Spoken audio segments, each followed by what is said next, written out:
Good morning, everyone. It is 8 o'clock in the morning on Saturday, May 21st. And there is snow coming down. It's been coming down all night. My hammock is covered in snow. My metal saguaro. Everything. My longhorn. Look at that snow.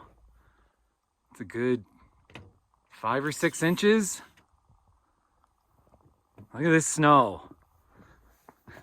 My aspen tree is getting hammered. Let's go outside. See what it's like out here. Whoa, look at all this snow. Holy cow. We're getting hammered. It's a whole lot of snow out here.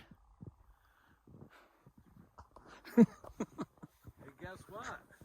What? We're not going to Pueblo. I know, we're not. I was going to talk to you. All right.